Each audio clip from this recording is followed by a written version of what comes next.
I think it's safe to say that a movie's villain is just as important as a movie's protagonist. Sure, we may not follow them all the time, and we're supposed to be rooting against them, but it's important to understand the villain's motive and the connection to the main character. It also needs to be a well-written character, since chances are we are going to be seeing a lot of this character throughout the movie. And there's a lot of ways to make this sort of character work.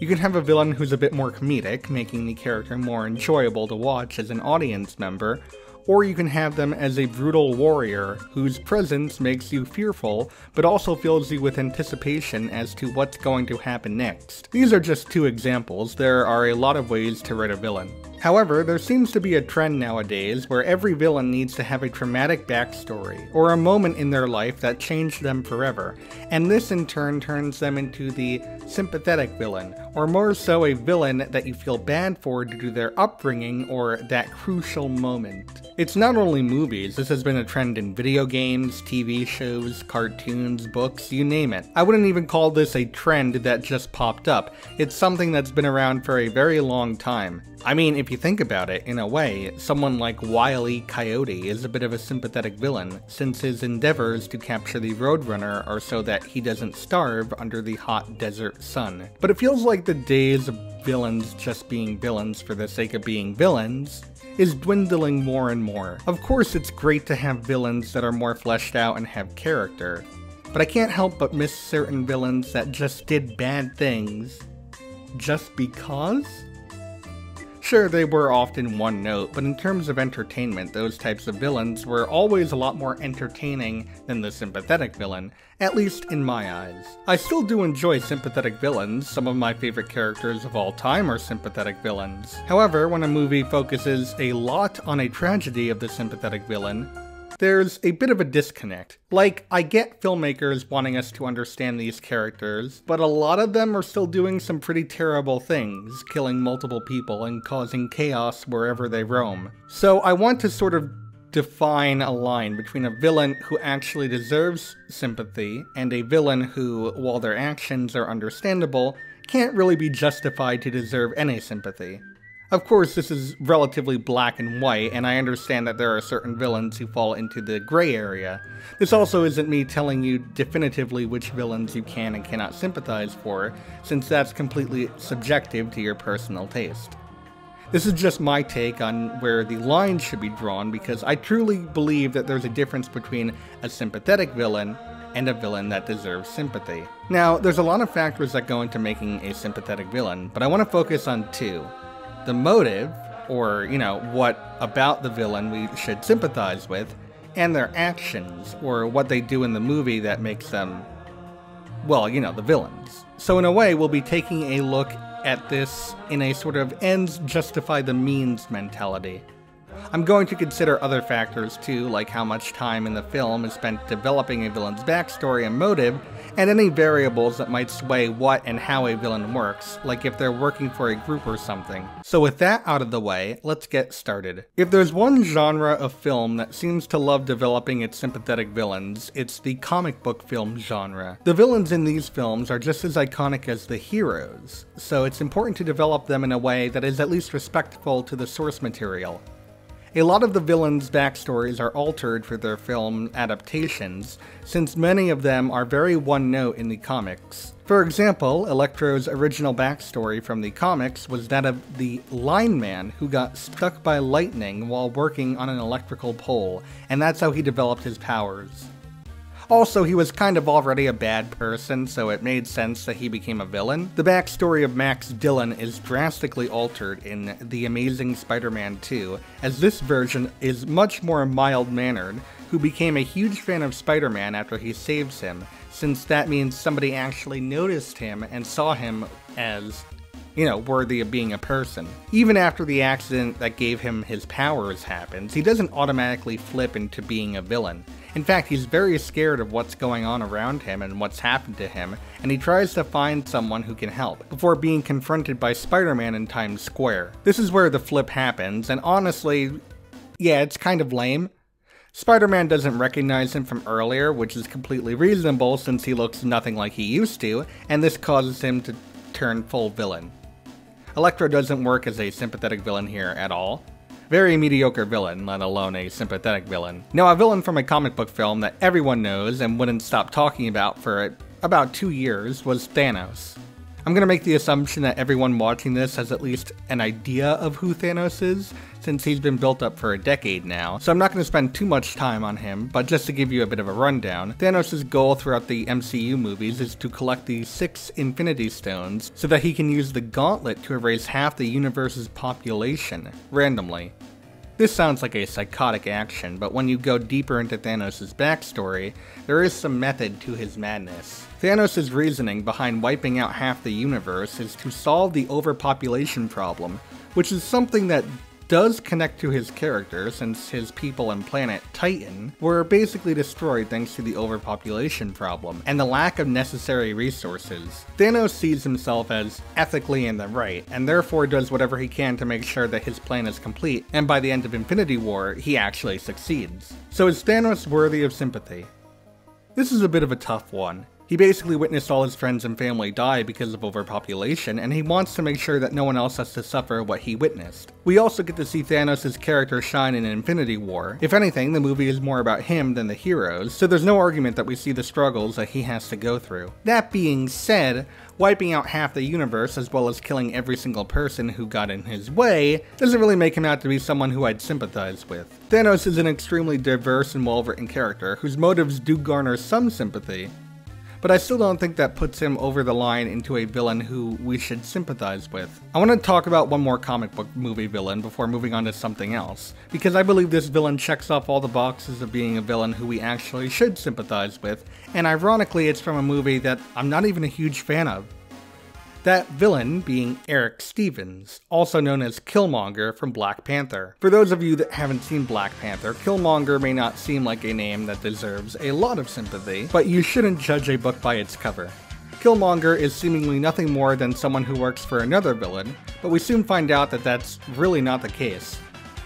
Turns out that Wakanda and T'Challa are not as heroic as they may seem, as Wakanda has been isolating technology that can save the lives of many surrounding people of African descent, who didn't have the technology needed to be healed, and more importantly to dismantle the oppressive regimes that have conquered them. T'Challa's father T'Chaka, the old king of Wakanda, kept this a secret from the rest of the world, worried about what might happen to Wakanda if the technology got in the wrong hands. Meanwhile, his brother N'Jobu was actually working against him as a spy in Oakland, California, and was planning on sharing vibranium weapons with the people around the world. Although his idea of sharing weapons with those unarmed may be a bit of a hot topic, N'Jobu is right in that Wakanda should be sharing its resources.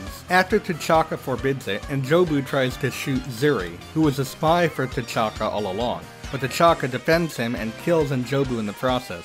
Okay, so where does Eric play into all of this? Well, it turns out that Eric was N'Jobu's son, and after killing him, T'Chaka leaves Eric alone as an orphan, instead of taking him back to Wakanda, where there's no doubt that he would have had a better life.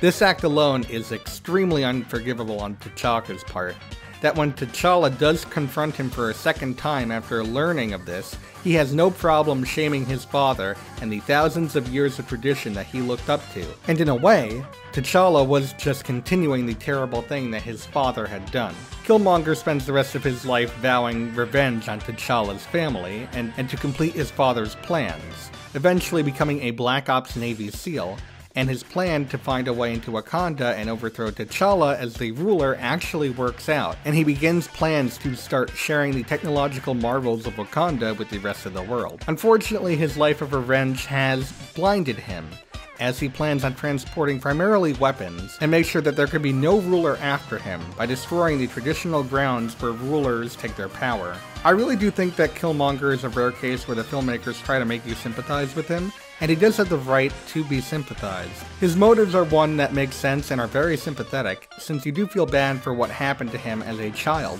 And although his ideas are a bit warped, he is absolutely in the right of wanting to share Wakanda's resources. His actions are also completely believable. Now, I of course don't condone murder, and what happens after he takes over is a bit questionable, but getting to the point of becoming ruler, he basically followed all the necessary rules, defeating T'Challa in the traditional challenge. And while not a lot of time is devoted to Killmonger's backstory, the entire movie is focused around his motives, There was a constant struggle that T'Challa has to face as to whether or not to share Wakanda's resources with the rest of the world.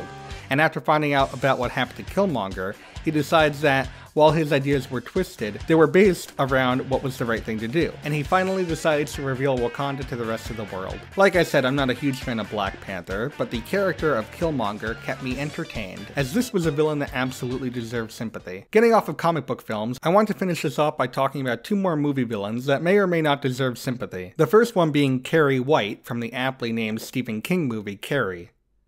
The character of Carrie is an extremely complex one, and honestly deserves a much larger character analysis on her own. The movie acts as a bit of a villain's backstory for Carrie, as throughout the movie, this poor girl is never thrown a bone at all. She's alone, miserable, everyone makes fun of her, and she's living in a toxic household with an abusive mother. I won't talk about every little thing leading up to the climactic moment, but I think the worst thing to happen to her before that event was when she got her first period, and everyone made fun of her and threw tampons at her. And when she got home, her mother told her that she was having her period because she was sinning. So she locks her in a closet to pray the sins away. And it's good that we feel bad for Carrie. We really don't need a lot of backstory when it's shown right in front of us what's really going on. When the iconic pig blood scene happens at her prom and Carrie finally snaps, she causes a lot of damage, killing multiple people and setting everything ablaze. It can be argued here as to whether her actions here really can justify her being a villain you can sympathize with, but the movie does such a good job of showing you just how awful Carrie's life really is. Like, there's very little glimmers of hope and good here and there, but it's mostly just terribleness incarnate. Again, I don't condone the murder and violence, but the way the movie is structured, you're kind of rooting for Carrie by the end.